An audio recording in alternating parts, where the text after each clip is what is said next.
RS teaching में आप लोगों का स्वागत है। आज हम लोग पढ़ेंगे क्लास 10th के मैथमेटिक्स और मैथमेटिक्स में हम लोग देखेंगे ऑब्जेक्टिव। और ऑब्जेक्टिव जो होगा ये क्वेश्चन बैंक का होगा, जो यानी पूछा गया प्रश्न है।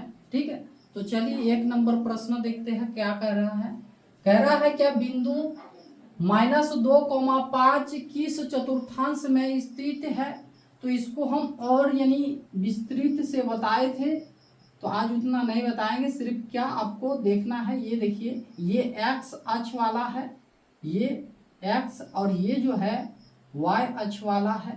ठीक है, ये जो भाग होता है क्या प्लस प्लस, तो इसको हम लोग क्या प्रथम, ये जो होता है क्या माइनस और प्लस, इसको कहते हैं द्वितीय।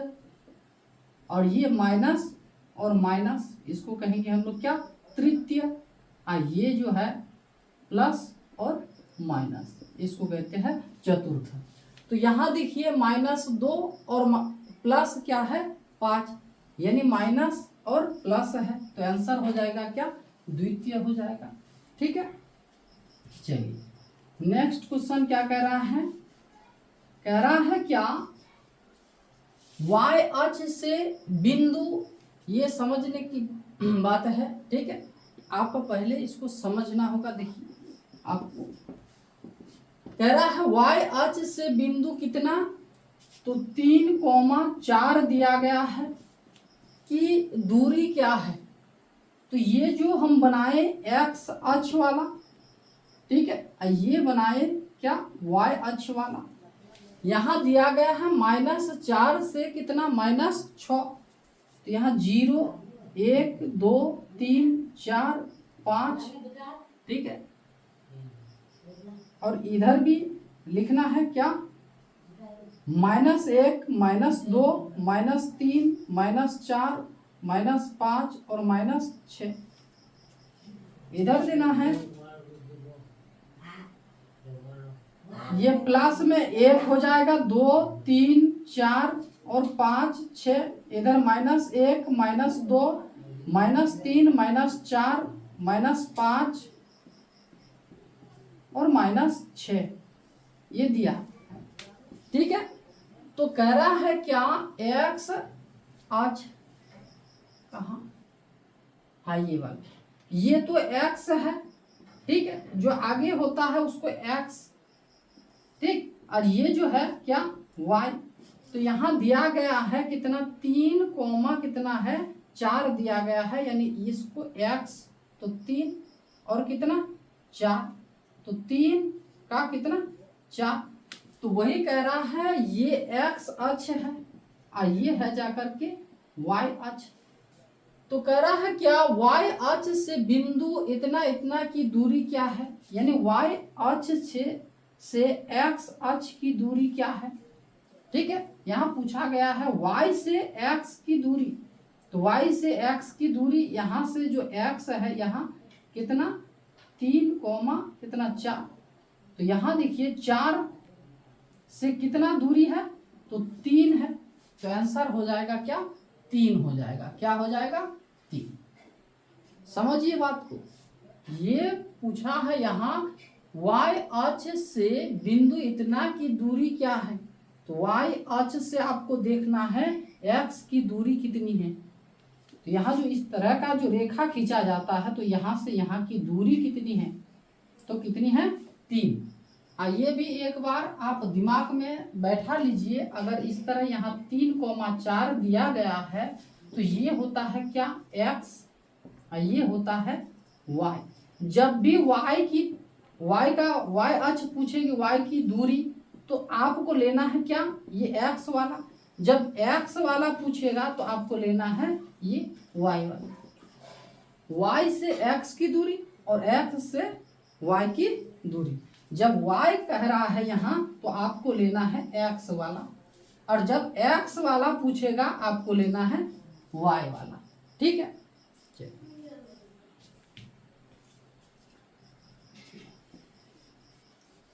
3 नंबर क्वेश्चन क्या कह रहा है फिर देखिए। तो आंसर इसका क्या हो गया 3 हो गया। मूल बिंदु से मूल बिंदु से बिंदु की दूरी है। तो मूल बिंदु, ठीक है, मूल बिंदु से बिंदु इतना की दूरी क्या है, तो यहाँ मूल बिंदु निकालने के लिए कह रहा है। तो मूल बिंदु का सूत्र क्या है, तो मूल बिंदु का सूत्र है जाकर के x पर स्क्वायर प्लस y पर स्क्वायर। x का मान देखिए तो कितना है, इसको x मान लीजिए और इसको y। तो x का मान है जाकर के -4 पर स्क्वायर प्लस y का मान कितना है, तो -6 पर स्क्वायर। अगर इसका वर्ग करेंगे तो कितना हो जाएगा 16, और इसका वर्ग करेंगे तो कितना हो जाएगा 36। दोनों को जोड़ेंगे तो कितना हो जाएगा 6 6 12, यानी कितना हो गया 52 हो गया। ठीक है, तो चलिए आंसर देखिए 52 है तो नहीं है, तो इसको पहले तोड़ लीजिए। 2 से अगर तोड़ेंगे तो कितना हो जाएगा 26, फिर 2 से तोड़ेंगे तो कितना हो जाएगा 13। तो यहाँ जो दोनों जो किसमें रूट में है, तो यहाँ हो गया कितना 52। फिर अभी इसको तोड़ लिए तो ये आ गया 2 गुना 2 और गुना 13। यहाँ देखिए 2 को 2 है तो ये को बाहर लाइए और ये अंदर में कितना 13 रख दीजिए, यानी टू रूट कितना तो 13 है। ठीक है, तो आंसर ये हो जाएगा। आंसर क्या बी हो जाएगा, आंसर बी नहीं सॉरी ये होगा। चलिए नेक्स्ट क्वेश्चन देखिए क्या कह रहा है।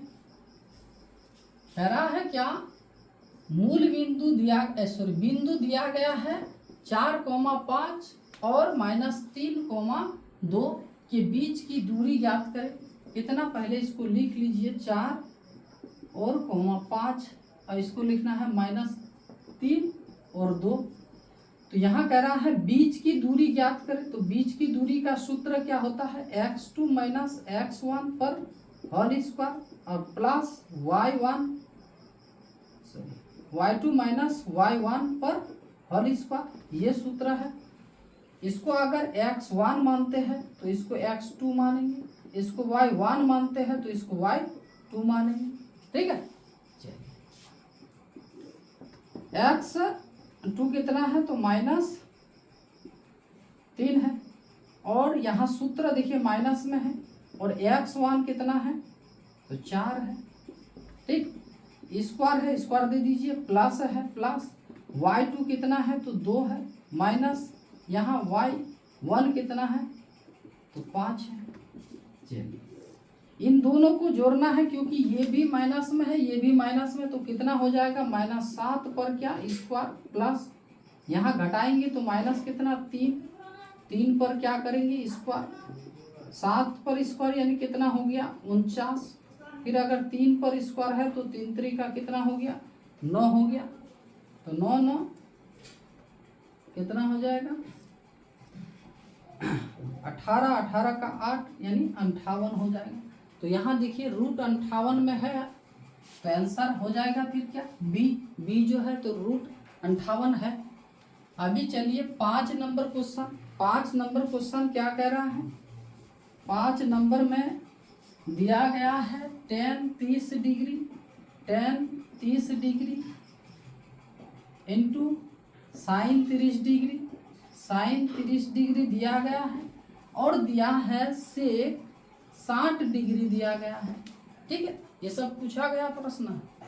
तो tan 30 डिग्री का मान कितना होता है 1/√3, और sin 30 डिग्री का मान 1/2, और सेक 60 डिग्री का मान क्या होता है तो 2। इससे अगर इसको काटेंगे तो 1 और 1 को गुना कीजिए 1, और नीचे कितना है तो √3, आंसर हो जाएगा 1/√3। तो यहाँ देखिए कहाँ है ये नंबर में है, तो आंसर हो जाएगा ये। ठीक है, चलिए अभी क्वेश्चन क्या 6 नंबर 42 सेंटीमीटर व्यास है। व्यास दिया गया है कितना, व्यास दिया गया है 42 सेंटीमीटर। तो त्रिज्या निकाल लीजिए, तो 42 बटा कितना हो जाएगा 2 हो जाएगा। इसको काटेंगे तो कितना हो जाएगा 21, यानी तिरजा निकल कर आ गया कितना 21। और कह रहा है 42 सेंटीमीटर व्यास वाले वृत्त का क्षेत्रफल ज्ञात कीजिए। तो वृत्त का क्षेत्रफल क्या होता है पाई आर स्क्वायर। ठीक है, पाई का मान कितना 22 बटा कितना 7 और आर का मान कितना 21। तो 21 पर यहाँ आर पर स्क्वायर है तो 21 को भी हम लोग कितना 2 बार लिखेंगे। 7 या 21 अगर इन तीनों को गुना करेंगे तो कितना हो जाएगा, फिर ये हो जाएगा 1300 कितना 86 1386 सेंटीमीटर स्क्वायर हो जाएगा। ठीक है, चलिए आगे देखिए। कह रहा है 2 वृत्तों की तिर्जाओं का अनुपात। देखिए तिर्जाओं का अनुपात दिया गया है। तिर्जा का अनुपात जब दिया हुआ रहे, क्षेत्रफल का अनुपात ज्ञात करना है तो सिर्फ क्या करना है, ये जो अनुपात वाला संख्या देख रहे हैं इसको क्या कर लीजिए स्क्वायर कर लीजिए, यानी वर्ग कर लीजिए। तो 4 पर स्क्वायर यानी 4 4 16, 3 पर स्क्वायर यानी 3 3 9, यानी आंसर हो जाएगा 16:9 हो जाएगा। ठीक है, 8 नंबर क्वेश्चन। 8 नंबर क्वेश्चन कह रहा है 2 7 5 3 और 8। देखिए 2 दिया गया है तो एक के साथ कर लीजिए 2 7 5 3 और 8 बटा कैगो संख्या दिया है 1 2 3 4 5, तो 5। अभी इन सभी को जोड़ेंगे कितना हो जाएगा 10 20 25 हो जाएगा। 25 बटा कितना 5, 5 5 25, आंसर हो जाएगा कितना 5। ठीक है, इस तरह का अगर क्वेश्चन रहता है माध्य या फिर माध्यक अगर बोला गया है तो आपको क्या करना है, जितना संख्या है उसको जोड़ लेना है और कैगो संख्या है उन सबको यानी क्या कर लीजिए, यानी कैगो है। जैसे यहाँ देखिए 1 2 3 4 5, तो 5 दे दिए नीचे। चलिए 9 नंबर क्वेश्चन कह रहा है 7 2 5 7 7 और यहाँ 3 फिर 7 दिया गया है। 7 2 5 7 7 और 3 और 7 दिया गया है। इनमें से कह रहा है बहुलक ज्ञात कीजिए। तो बहुलक उन्हीं को कहा जाता है जो यानी ज्यादा बार आया है। तो 7 को देखिए 1 बार 2 बार 3 बार 4 बार आया है, तो आंसर हो जाएगा क्या 7 हो जाएगा। ठीक है, चलिए 10 नंबर क्वेश्चन कह रहा है बहुपद इतना दिया गया है। ये बहुत बार पूछा गया है प्रश्न। और देखिए यहाँ इस तरह का प्रश्न हमेशा पूछता है। देखिए 10x माइनस कितना है 25 का शून्य ज्ञात करें। क्या ज्ञात करें, शून्य ज्ञात करें। तो इतना देकर आपको क्या करना है शून्य। तो 10x बराबर ये माइनस में है, इधर जाएगा तो ये फिर प्लस हो जाएगा। यहाँ शून्य है तो इसको कुछ नहीं करना है। अगर ऐसा करना चाहते हैं तो देखिए, ठीक है। चलिए 10x बराबर कितना हो गया 25, तो x बराबर 25 बटा कितना तो 10। ठीक है, अगर इसको काटेंगे तो देखिए 5 से 5 दूना 10, 5 5 25, यानी 5 बटा कितना हो जाएगा 2। तो आंसर हो जाएगा 5 बटा 2, यानी ये हो जाएगा आंसर।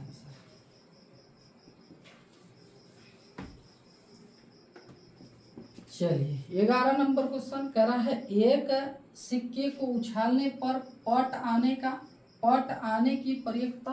एक सिक्के को उछाला है तो एक सिक्का, ठीक है, यानी 1 रुपया वाला ही ले लीजिए। एक सिक्का को जब उछालेंगे तो चाहे क्या आ सकता है हेड, जिसको कहा हिंदी में क्या कहते हैं पट, या फिर टेल जिसको क्या कहते हैं चित।